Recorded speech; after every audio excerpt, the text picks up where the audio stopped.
할렐루야. 네, 서로 축복하겠습니다. 감사합니다. 고맙습니다. 사랑합니다. 행복합니다. 감사, 이제 우리 매 시간마다 감사에 대해서 먼저 말씀을 드리고 있는데, 감사는 어떤 조건과 상황에 의해서 우리에게 주어질 수가 있죠. 내가 원하는 조건과 상황이 풀려졌을 때 나도 모르게 감사합니다, 그 말이 나오죠. 물론 조건과 상황이 다 갖추어져도 입 꼭 다물고 내가 감사는 뭐요 감사해요, 뭐 그런 사람도 있습니다만은, 애지간하면 내가 원하는 것이 이루어졌거나 그러면 감사합니다. 그렇죠? 근데 이 감사가 습관이 되는 게 참 축복이에요. 먼저 감사를 하고 그 다음에 다음 말을 하면 훨씬 더 관계가 부드러워져요. 근데 어떤 사람은 거꾸로 해요. 불평시커놓고 나중에서 죽구리만하게 감사 그리고 끝나버리는데, 그러지 말고 감사를 길게 하고, 그래서 이 감사를 영어로 땡큐라고 그러잖아요. 이 땡큐와 생각한다, think는 어원이 같아요. 그러니까 생각을 해보니까 그 상황 속에서도 땡큐, 감사가 나오더라 이 말이죠. 지금 이제 JTBC에서 Sing Again 4를 하잖아요. 저는 그것을 굉장히 유심히 그렇게 봐요. 보는데 좀 재미있기도 하고 흥미롭기도 하고, 또 하나 거기에 있는 심사위원들이 이렇게 평가하는 모습을 이렇게 들으면서 나도 똑같은 노래를 듣는데 저 평가하는 분들은 저렇게 노래를 저렇게 보고 저렇게 평가하는구나, 이제 그런 것도 이제 좀 유심히 보기도 하고, 또 하나 이제 무명의 가수의 삶을 살던 분들에게 길을 열어주는 거잖아요.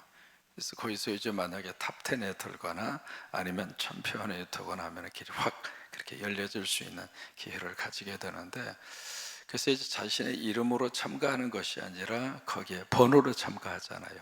몇 호 가수님, 몇 호 가수님, 그런 식으로. 근데 거기서 인상적인 분 가운데 한 분이 18호 가수로 참여하신 여자분이에요. 근데 이번에 무대에 이렇게 올라오셨는데 휠체어를 타고 온 거예요. 그래서 이제 깜짝 놀라서 어떻게 된 거냐 그랬더니, 거기에 이제 나는 무슨 가수입니다 소개하는 게 있거든요. 그 뒤에 바로 이렇게 소개를 했느냐면, 나는 죽다 살아난 가수입니다, 이렇게 소개한 거예요. 무슨 일이 있었느냐 이렇게 물으니까, 예심을 통과하고 거기에 출연하는 본심을 준비하는 그 과정에 1톤 트럭에 치인 거예요. 그래서 이제 완전히 이분이 트럭에 깔렸더라고요. 깔려서 뭐 어쨌든 상당한 그런 교통사고 사고를 당했는데, 이제 그러면서도 이분이 거기에 출연을 휠체어를 타고 기타를 치면서 노래하는데 뭐라고 이야기하느냐면, 내가 다른 부위를 다쳐서 내가 좀 휠체어 타고 있고 병원에서 지금 입원해서 치료를 받고 있는데 노래할 수 있는 목소리가 다치지 않아서 감사하다는 거예요. 그렇죠? 아멘이 저절로 나오죠.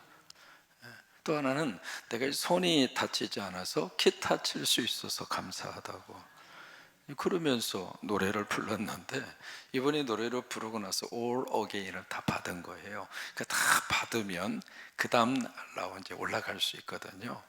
제가 찾아보니까 18호 가수가 누군가 싶어서 봤더니 양희은 씨 딸이더라고요. 근데 이제 그 엄마의 그 탤런트를 그 딸이, 이름이 이제 김규리라고 하는 분이었는데, 이제 그걸 보면서 저분이 예수 믿는지 안 믿는지는 아직 조사를 아직 안 해봤지만은, 그 상황 속에서도 감사를 찾으면 감사가 있더라는 거예요.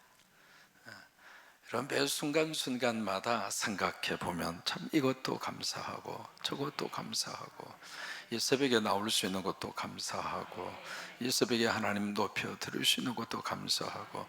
여러분, 아무리 나오고 싶어도 아프면 나올 수 있어요 없어요? 못 나와요. 새벽잠이 없어서 눈을 떠지긴 떠졌는데 성령의 감동의 역사가 강하게 임하지 않으면 이 자리까지 올 수 있어요, 없어요? 집에서 눈만 멀뚱멀뚱 뜨고 있는 거예요.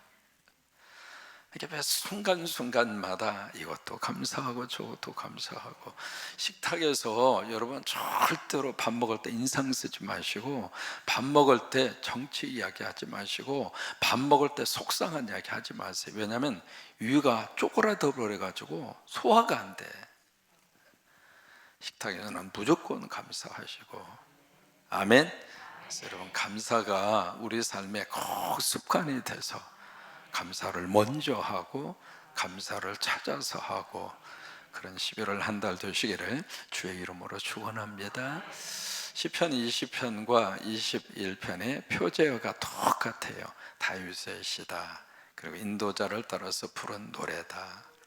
인도자라고 하는 것은 성가대 주휘자를 말하기도 하고, 또 하나 전체 회종들을 이 찬양을 위해서 이끌어가는 사람을 인도자, 그렇게 표현을 한 겁니다.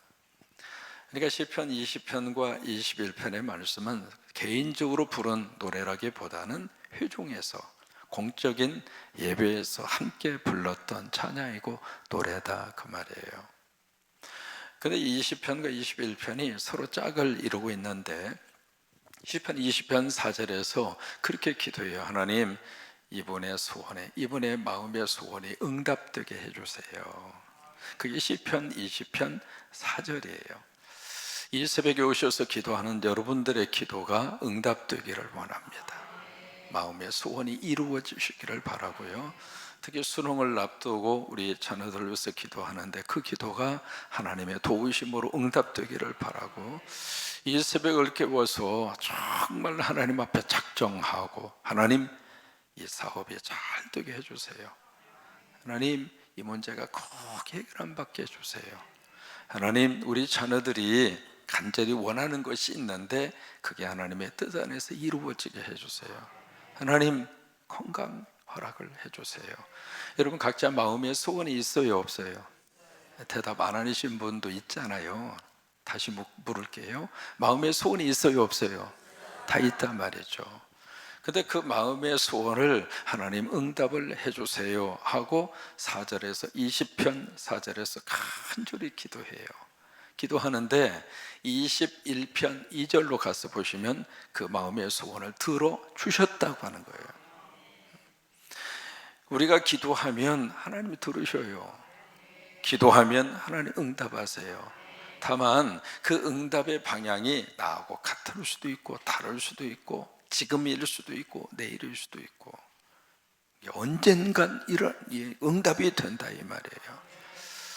제가 이제 한국에 와서 저쪽 전주 모악산 그 근처에서 너무 이 땅하고 좀 살고 싶어서 그래서 한 2년 살았는데 바로 집 앞에 약 한 3, 40평의 땅이 있어서 그 땅에다가 호기심이, 제가 눈썹이 진해서 그러는지 호기심이 좀 많아요. 그래서 이제 거기 그 전주 이렇게 가다 보면 싸전다리라고 하는 다리가 있습니다. 남문교회 지나가기 전 거기에 양쪽으로 쭉 가게가 있는데 그 가게에서 묘목을 다 팔아요. 그럼 거기에 딱 가가지고 있는 대로 다 하나씩 사는 거예요. 궁금하잖아요. 얘는 뭐야? 갖다 심고, 얘는 뭐야? 갖다 심고. 그러다가 뭘 심어 봤느냐면 울금을 갖다 심었어요. 울금. 그걸 갖다 이제 심었는데 이게 애지가 나면 한 열흘이 됐든 뭐 2주가 됐든 싹이 나잖아요. 근데 이 울금은 싹이 안 나. 이상하다 싶어서 가서 봐도 아무 싹이 날 조짐이 보이지 않고, 그래서 한 달 이상을 아무 반응이 없어서 파봤어요.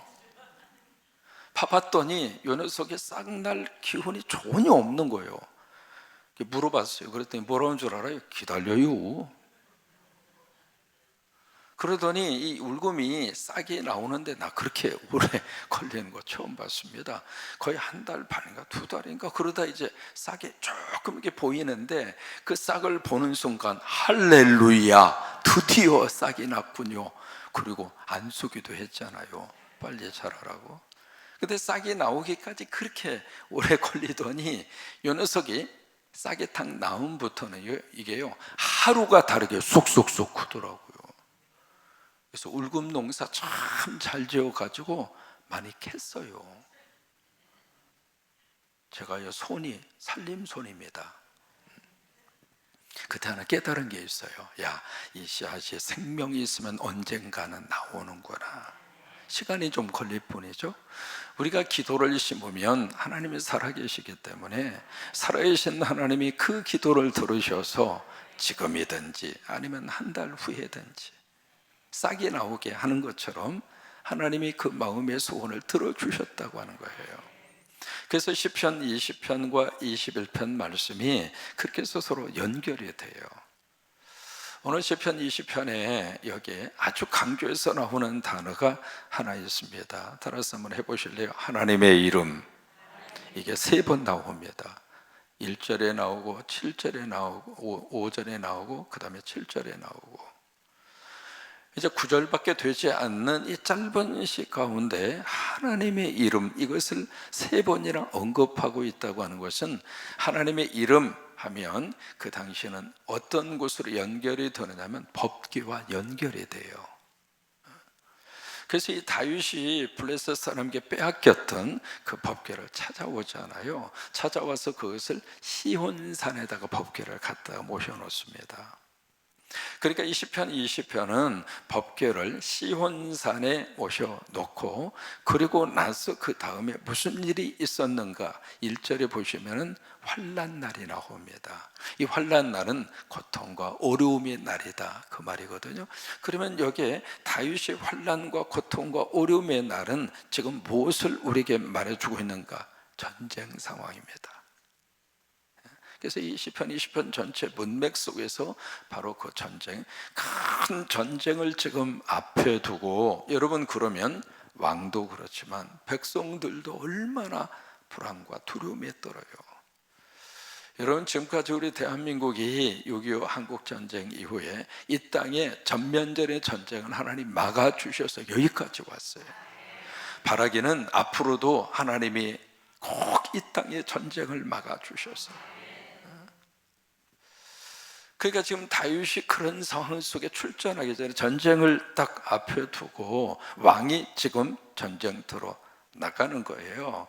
그 전쟁터로 나가는 그 왕을 위해서 백성들이 하나님 앞에 지금 기도하는 거예요. 어디서? 하나님의 이름 앞에서, 다시 말해 법궤 앞에서. 그래서 하나님의 이름이 강조되고 있는 거예요. 여기 쭉 이 환난 날에 하나님 앞에 지금 이 왕이 전쟁이라고 하는 큰 국가적인 위기와 환난, 거기에 출전하기 전에 온 백성들이 모여서, 우리가 지금 이번에 에이펙을 위해서 우리 기도했잖아요. 이것은 개인의 일이 아니잖아요. 여러분 어느 정권이든지 어느 지도자든지 좋아할 수도 있고 싫어할 수도 있어요. 그건 다 누구나 다 개인의 판단이 있으니까. 그러나 아무리 내가 좋아하든 싫어하든 국가적인 일에 대해서는 우리는 하나님 앞에 기도해야 돼요. 왜요? 그게 개인의 문제로 끝나는 게 아니니까. 그래서 우리 이번에 에이펙을 위해서 간절히 기도했습니다. 관세 문제도 잘 해결 안 받게 해달라고, 그리고 중국이나 미국과의 정상회담도 원만하게 잘 이루어지게 해달라고. 우리가 지금 본 것처럼 이번에 에이펙 회담 어쨌든 잘 끝났잖아요. 아무 불상사 없이. 그리고 회담도 아름답게 이루어졌고요. 우리가 얻고 싶은 것도 얻는 그런 계기가 됐고요. 그런 것처럼 이 지금 다윗 왕이 그런 것을 앞에 놓고 이 국민들이, 백성들이 하나님 앞에 간절히 기도하는데 여기에 8가지가 나옵니다. 1절부터 쭉 여러분들이 보시면 한번 보실까요? 1절에 보면은 8가지라고 나오는데 응답하시고, 그 다음에 높이 드시고, 높이 드신다는 이야기는 보호해 달라 그 말이에요. 영어로 프로텍트 해달라 그 말이에요. 그 다음에 도와주시고, 그 다음에 붙드시고, 3절에 기억하시고, 그 다음에 받아주시고, 그 다음에 4절에 허락하시고, 그 다음에 이루어 주시고. 1절부터 4절까지 8가지 것이 쭉 그렇게 나오거든요. 저를 보세요. 이 8가지 것을 딱 두 마디로 압축할 수 있는 단어가 있습니다. 그게 바로 뭐냐면 구원이에요. 구원.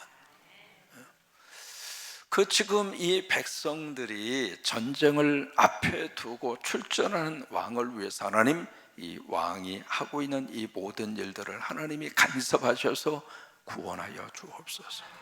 여러분 보세요. 왕이 구원을 받으면 나라와 백성도 함께 구원받는 거예요. 이 구원이라고 하는 말을 다른 말로 해석하면 하나님, 우리 왕이 출전하는데 살려 주옵소서.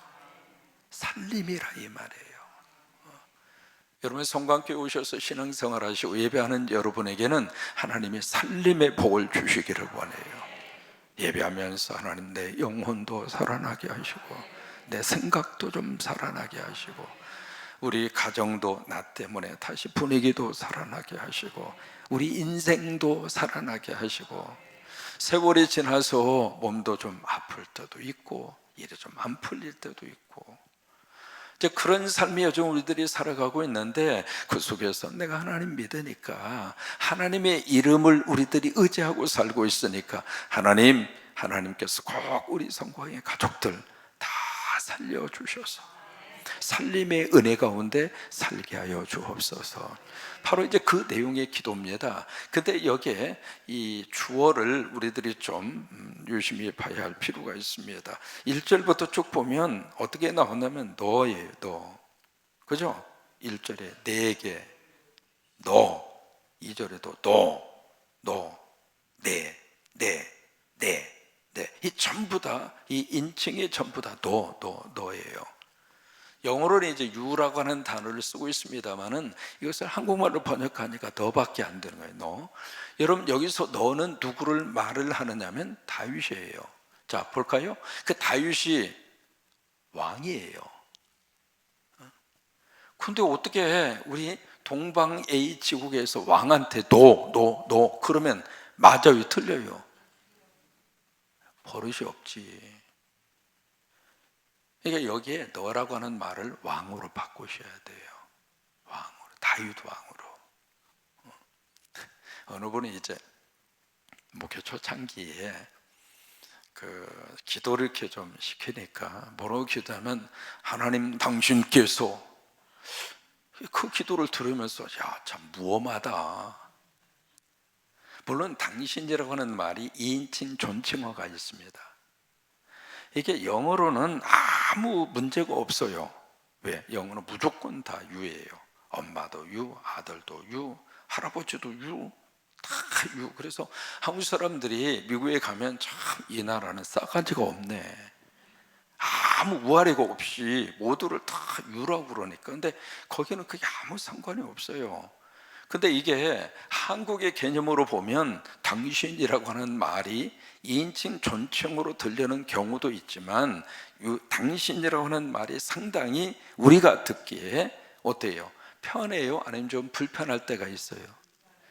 그러니까 기도할 때 하나님 당신께서 당신 그래서 그래 맘먹어라 맘먹어.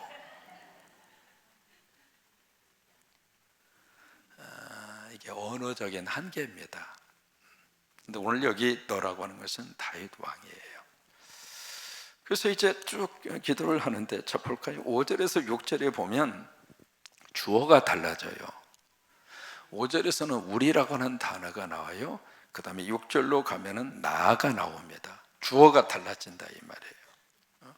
그러면 5절에서 말하는 우리는 누구이고 6절에서 말하는 나는 누군가 이 말이에요. 5절에서 말을 하고 있는 우리 복수잖아요. 한두 사람이 아니죠. 5절에서 말하는 우리는 백성들을 말합니다. 백성들이 하나님 앞에 그렇게 기도하는 거예요. 그 다음에 6절로 가면 나라고 하는 사람은 누구인가? 제사장입니다. 그래서 5절에 백성들이 쭉 왕을 위해서 기도한 그 기도를 듣고 6절에 제사장이 확신을 선포하는 거예요. 6절이 같이 한번 읽습니다. 6절을 여호와께서 자기에게 기름 부음 받은 자, 보세요, 하나님이 기름을 부은 사람이 누군가? 다윗이라 이 말이에요. 기름 부어서 왕이 됐으니까 자기에게 기름 부음을 받은 자, 다시 말해 다윗 왕을 구원하시는 줄을 이제 내가 알았다. 기름 부음 받은 그 왕을 지금 전쟁을 앞에 두고 출전을 위해서 막 백성들이 기도하는데 하나님이 그 기도를 들으셔서 하나님이 이 왕을 구원할 것이다, 이 왕을 살리실 것이다, 그걸 제사장의 이름으로 선포하는 거예요. 마치 주의 종이 성도들의 기도를 다 함께 하면서 주의 이름으로 그 은혜가 임할지어다, 그래서 선포할 때가 있잖아요. 베드로서에 있는 말씀대로 저가 채찍에 맞음으로 너는 나음을 얻었다 선포할 때가 있단 말이에요. 그거하고 같은 거예요. 내가 이제 알았다 그러면서 그의 오른손에 구원하는 힘으로 그의 걸어간 하늘에서 그에게 응답하시리로다. 하나님이 당신 여러분들의 기도를 하나님이 들으실 것이다. 아멘입니까? 여러분, 강대상에서는요 그 응답의 선포의 말씀이 증거될 수 있어야 돼요. 여기서 왜요? 목사의 권한으로 하는 게 아닙니다. 하나님을 믿으니까 그 믿음 때문에 그런 선포를 할 수 있는 거예요. 그래서 7절 말씀에 두 종류의 사람이 나옵니다. 어떤 사람은 병거, 어떤 사람은 말을 의지한다. 의지한다 이 말은 추로시도 신뢰한다 그 말이에요. 믿는다 그 말이에요. 그런데 우리는 여호와 우리 하나님의 이름을 자랑하리로다. 이 자랑한다는 이야기는 믿는다 그 말이에요. 그 앞에서 말하고 있는 의지나 자랑이나 단어가 같아요. 우리 하나님의 이름을 믿습니다. 우리는 하나님의 이름을 우리는 신뢰합니다. 그거예요. 그래서 8절에 그들은 누구냐면 병거와 말을 의지하는 사람을 그들이라고 그런 거예요. 그들은 비틀거리고 엎드러지지만, 그 다음에 우리는 누구냐면 하나님의 이름을 신뢰하고 믿는 사람을 우리라고 말한 거예요. 우리는 일어나 바로 설 것이다. 여기 이제 일어난다 라고 하는 이 단어가 raise up이에요. raise up이라고 하는 말. 여러분 보험성가 중에 you raise me up 이라고 하는 보험성가가 있어요. you raise me up, 나를 일으켜 세우다. 유명한 보험성가죠. 이 말이 그 말입니다. 나는 일어나 서리라. 그래서 9절 말씀에 여호와여 왕을 구원하소서, 우리가 부를 때에 우리에게 응답하소서 하고 기도를 끝냅니다. 사무엘상 17장 45절에 다윗이 했던 유명한 말이 있습니다. 골리앗과의 대결을 앞에 두고, 기억나시나요? 너는 칼과 창과 단창으로 무장하고 나에게 오지만 나는 만군의 하나님 여호와의 이름으로 내게 나아가노라. 그 유명한 다윗의 고백이 있잖아요. 그 이야기는 이 승리에 대한 그 근거가 무기에게 있지 않고 하나님에게 있다. 그래서 너는 무기로 무장하고 오지만은 나는 하나님의 이름으로 간다. 또 하나, 이 싸움은 개인적인 싸움이 아니라 영적 신앙의 싸움이다. 그래서 이제 다윗이 그 고백을 하고 물맷돌을 가지고 골리앗과의 싸움을 하잖아요. 우리가 이 다윗이 만났던 골리앗, 그것을 우리가 살면서 얼마든지 만날 수 있습니다. 질병이라고 하는 골리앗, 아픔이라고 하는 골리앗, 인간관계가 틀어지고 인간관계가 팍 얽혀져서 도저히 어떻게 해볼 수 없을 정도로 이 문제가 커져서 그것이 나에게 골리앗이 될 수 있고, 때로는요 남편이 골리앗 노릇을 할 때가 있어요. 그 남편만 그래요? 마누라도 골리앗 노릇 할 때가 있어요. 부부의 관계뿐만이 아니라 자식도 부모 앞에 골리앗이 되더라 이 말이에요. 늘 만나는 사람이 오늘 갑자기 나에게 골리앗처럼 치고 들어올 때가 있어요. 멀리 있는 사람이 여러분의 비행기 타고 와가지고 골리앗 노릇하는 사람은 거의 없어요. 아니 아프리카 우간다 사람이 우리한테 와서 해코지 해요? 가까운 사람, 늘 만나는 사람, 그 사람이 나에게 골리앗이 될 수도 있다 이 말이에요. 그때 우리들이 이 골리앗을 어떻게 상대할 수 있을까? 거기에 대한 우리의 믿음의 태도를 사무엘상 17장이 우리에게 보여주는 거예요. 그래요. 개인도 그러고요, 나라도 그러고요, 교회도 그러고 다 그래요. 영적 원리가 그렇습니다. 여기에 있는 말씀처럼 7절과 8절에 있는 말씀처럼 병거와 말을 의지하는 사람도 있지만 우리는 우리 하나님의 이름을 의지하리로다.